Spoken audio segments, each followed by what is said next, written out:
Nosso estudo de hoje é o capítulo 20 do livro Canais da Vida, tem por título Deus, Nosso Pai.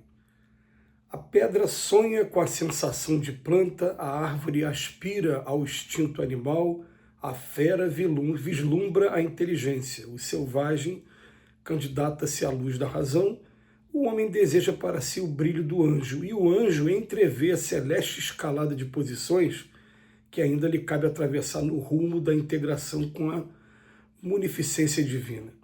Seres em crescimento, tão distantes da sublimação quanto o orangotango ainda se encontra longe de nós, na insignificância de nossas aquisições e valores, qualquer definição de Deus nos escapa por insuficiência de percepção e compreensão. O verme, defrontado pela excelsitude da natureza, jamais conseguirá em sua condição penetrar as leis da botânica, e a ave pequenina, embora refletindo nas asas tenras o fulgor solar, não pode analisar os fenômenos da luz. Entretanto, o verme e a ave atendem às funções que lhes cabem na economia do mundo e evoluem dia a dia para mais altos recursos da forma no caminho do progresso constante. Seria temeridade de nossa parte desafiar a divina sabedoria com qualquer classificação de seus atributos. Espíritos humanos em desenvolvimento no corpo físico ou fora dele, não podemos trair a posição em que nos situamos, competindo-nos por agora não a veleidade de compreender o plano do universo, mas sim a obrigação de acatar-lhe os desígnios, abraçando o serviço que a lei nos reserva no campo de aperfeiçoamento que nos cabe lavrar. Ainda assim, se buscamos exata notícia do Criador, adotemos a de Cristo, que nos revelou na posição de nosso Pai que nos provê de recursos em todas as necessidades, e que se acurva amoroso e solícito na proteção a todas as criaturas. Nosso Pai que vela pela magnificência dos astros com a mesma ternura com que sustenta a lavra do subsolo. Em verdade, por agora, nossa inteligência é demasiado estreita para conter qualquer conceituação do infinito, cabendo-nos por bênção e honra o trabalho incessante no bem para a libertação e aprimoramento de nossas possibilidades virtuais. Pelo coração, no entanto, ser-nos-á possível buscar o exemplo de Jesus e sentir o Supremo Senhor por nosso Pai de sabedoria e misericórdia. Através do amor, a estrela comunica-se com o grão de areia, e se a gota do oceano não lhe pode medir a extensão e a grandeza, traz consigo na intimidade da própria estrutura o gosto característico do mar. Todas as vezes que a gente para ler o Evangelho de João, na conversa que tem entre Jesus e Nicodemos, quando Jesus, de maneira clara e direta, fala: o que nasce da carne é carne, o que nasce do espírito é espírito. E a gente tem acesso a textos como esse de hoje, que vem mostrando assim, no mineral, no animal, no vegetal. Aliás, a sequência é mineral, vegetal, animal.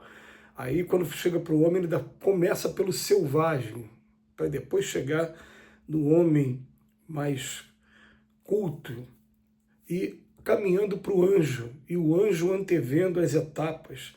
Nisso ele está mostrando para a gente, além da evolução material, que ela acontece também, mas aí está mostrando a evolução espiritual. Porque a gente se surpreende quando a gente começa a estudar a doutrina espírita, e o Leon Denis, por exemplo, tem aquela frase que coloca a gente para meditar, né? Que o espírito ele dorme no mineral, ele sonha no vegetal, ele desperta no animal, e que são nessas etapas que a gente vai, como se fosse um período de gestação, formando o que a gente chama de espírito, que somos nós. Nós passamos por todas essas etapas. E quando a gente chega agora, né, o Emmanuel fala que o verme não tem condição ainda de compreender, muito menos nós. Nós ainda arriscamos alguns atributos de Deus, alguns conceitos sobre Deus, e o Emmanuel nos pede, vamos ficar apenas com o conceito que Jesus, que é o nosso guia e modelo, é o nosso irmão maior, é o nosso salvador, chamem de o que quiser, mas é a nossa referência, ele simplesmente chama de nosso Pai, Pai Nosso. Quem é esse Pai Nosso? Ele nunca deixa, de forma alguma, ninguém desamparado em todo o universo. Tudo que está acontecendo dentro de uma lógica E a gente fica pensando nisso tudo, né? Analisando a natureza, como o Emmanuel fez aqui com a gente, cada um tem o seu papel, cada um está desempenhando o seu papel. Qual está sendo o meu papel? E o Emmanuel vem chamar nossa atenção simplesmente para uma coisa. Ele vem falar para a gente que cabe agora a gente abraçar o serviço que a lei nos reserva no campo de aperfeiçoamento que nos cabe lavrar. Porque quanto mais a gente abraçar esse serviço, mais a gente vai estar exercitando e desenvolvendo e formando um ser mais evoluído a partir do que nós somos.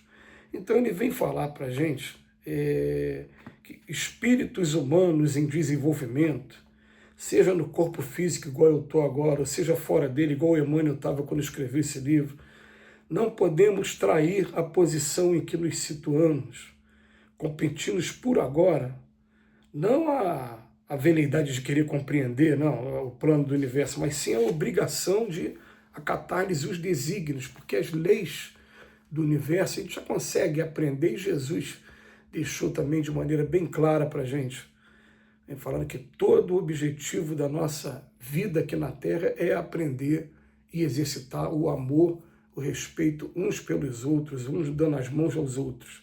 Enquanto a gente estiver nesse torvelinho de disputas e de falta de perdão e essa beligerância toda, a gente não está conseguindo compreender ainda o papel de Deus e qual é o nosso papel no universo. Então o Emmanuel termina a lição aqui falando para a gente, através do amor, a estrela comunica-se com o grão de areia.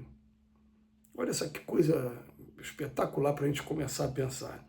E se a gota do oceano ela não pode medir a extensão e a grandeza, ela traz consigo, na intimidade da própria estrutura, o gosto característico do mar. Isso aqui também, né, não é aquele princípio, né, de que nós somos parte de Deus, não. Mas nós somos filhos de Deus. Nós somos criaturas de Deus.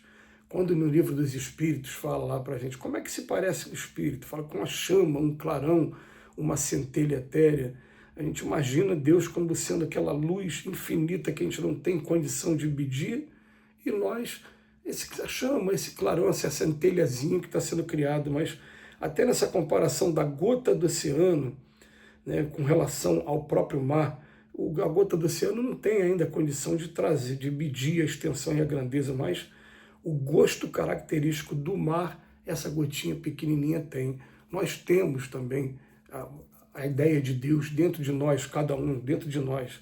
Então, independente da fé que cada um abrace, uma coisa a gente vai ter a certeza.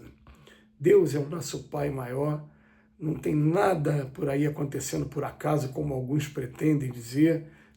É claro que a fé, ela pode, em alguns momentos, criar embaraços para o desenvolvimento material e intelectual do homem. Pode criar embaraços, assim como já criou durante muito tempo, principalmente na época em que se proibia qualquer reflexão de caráter científico, sob pena de você ser julgado pela Inquisição, como fora Galileu, como foram tantos outros aí. Tudo bem. A fé pode criar esse embaraço, mas nós estamos de uma maneira que agora a nossa fé, a doutrina espírita inaugurou a era da aliança da ciência com a religião, para que a gente consiga entender que tanto a ciência, as leis da ciência foram criadas por Deus, como as leis da religião foram criadas por Deus, uma não pode estar contradizendo a outra. Então, quando a gente começar a trazer tudo que for relacionado à fé para a razão, não ficar naquele campo só do achismo, começar a ficar naquele campo assim, não, eu quero provas para mim mesmo da realidade do mundo espiritual. Essas provas vão aparecer à medida que você começar a buscar. Batei e abri-se-vos-á, buscai e achareis, pedi e obtereis. São 3 sentençazinhas pequenininhas que estão no Evangelho. Mas uma coisa a gente vai ter certeza, né? Não cabe agora, nesse momento, a gente procurar entender Deus em toda a sua amplitude. Não cabe. A gente entra até num labirinto de sistemas que daqui a pouco a gente vai até entender de acordo com aquela música, né? Que não vai dar em nada do que eu pensava encontrar. mas cabe a gente fazer o nosso papel, buscando a posição que a gente se encontra no universo e cumprir o nosso papel, o nosso trabalho. Que Jesus nos abençoe hoje e sempre.